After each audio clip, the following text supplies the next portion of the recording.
हजूरी गोद विच बैठी गुरु रूप गुरु प्यारी सत्कार योग साध संगत जी गज के फतेह सांझ करना जी। वाहिगुरु जी का खालसा वाहिगुरु जी की फतेह। भादा अत मलीन धोता हच्छा न होए सी, गुरु द्वारे होए सोझी पाई सी।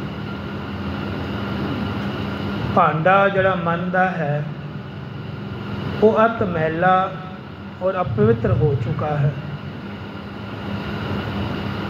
धोन नाल अच्छा नहीं हो रहा। अच्छा मतलब साफ। ये बाबा नंद सिंह जी भी इस शब्द का प्रयोग करते सन। अच्छा नूं हच्छा बोलते सी। अज गुरबाणी ने वो प्रमाण देता, देख लो इत्थे भी हच्छा ही महाराज जी ने उचारिया है। गुरु द्वारे होए सोझी पाई सी। गुरुद्वारे दे दर ते जाके इनू कुछ सोझी पै सकती। आखो सतनाम श्री वाहिगुरू। ये तो द्वारे धोए हच्छा होए सी। इस द्वारे ते अगर भांडा मांजिया जावे, मन दा भांडे की गल हो रही है इस वक्त,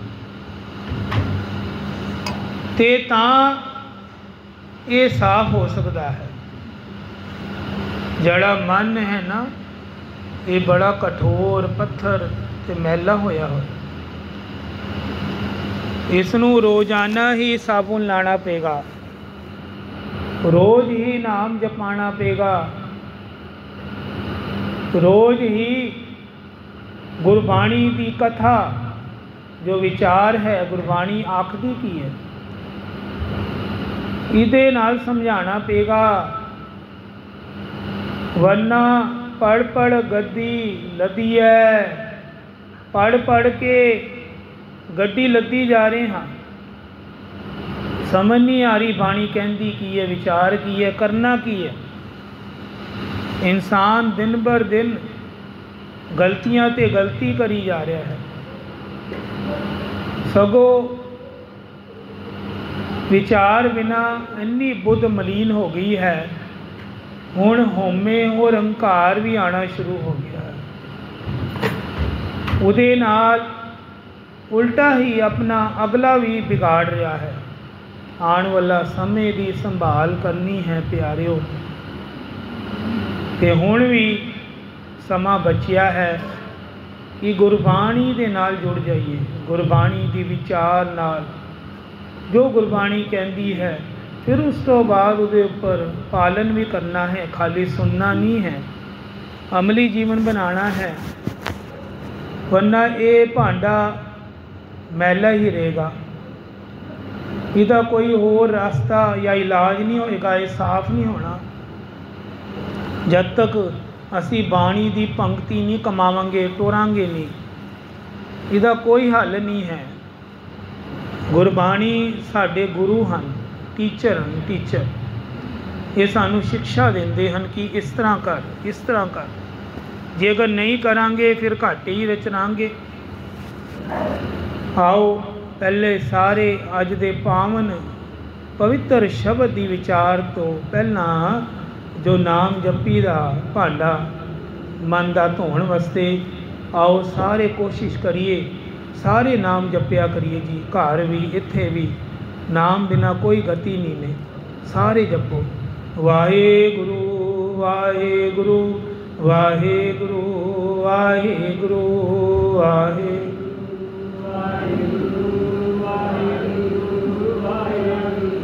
वाहेगुरु वाहेगुरु वाहेगुरु वाहेगुरु वाहेगुरु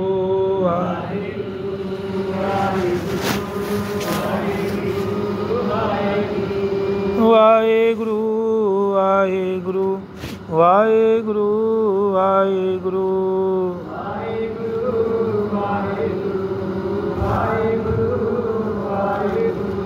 वाहेगुरु वाहेगुरु